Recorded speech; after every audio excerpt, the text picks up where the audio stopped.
नीलम Bhojpuri channel के subscribe करे खातिर लाल बटन पर उंगली दबाई और घंटी के चिन्ह पर क्लिक करके नया नया भोजपुरी गीत के आनंद उठाई।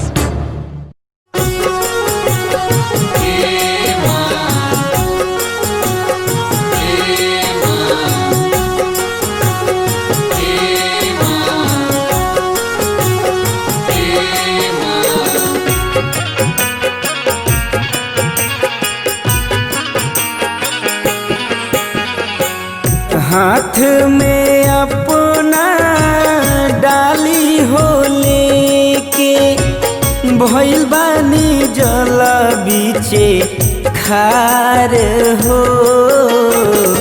सुन लिया रजिया ए छठी मैया कैली नायरग स्वीकार हो।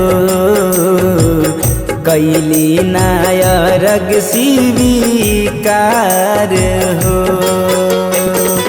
हाथ में अपना डाली हो लेके भइल बानी जल बीचे खार हो। सुन लिया रजिया ए छठी मैया कैली नायरग स्वीकार हो। कैली नायरग स्वीकार हो।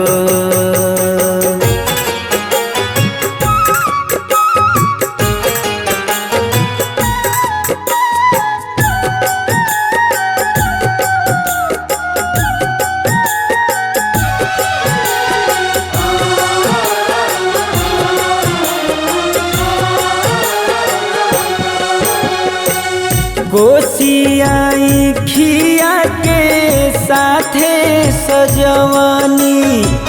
गोसियाई खिया के साथे सजवानी।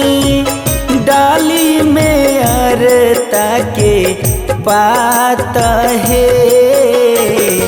सुन लिया रजिया ए छठी मैया कैली नायरग स्वीकार है। कैली नायरग स्वीकार है।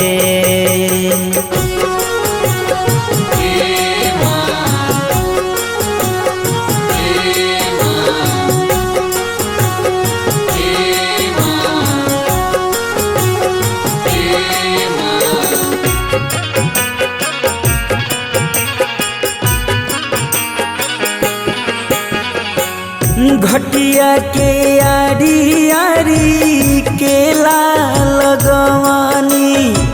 घटिया के आरी आरी केला लगवानी। भीड़ बड़ी लागे भर पूरा हो। सब कर मुराद पूरा करेली छठी मैया कैली नायरग स्वीकार हो। कैली नायरग स्वीकार हो।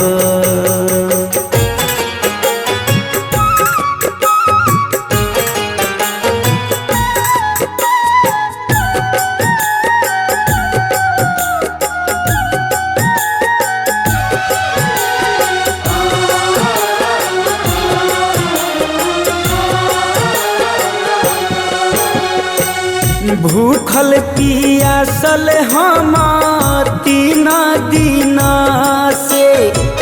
भूखल पियासल हम 3 दिन से।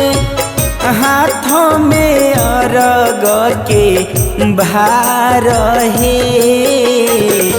दर्शन खातिर हमार तरसेला मानवा कैली नायरग स्वीकार है। कैली नायरग स्वीकार है। हाथ में अपना भइल बानी जल बीचे खार हो सुन लिया रजिया ए छठी मैया कैली नायरग स्वीकार हो कैली नायरग स्वीकार हो।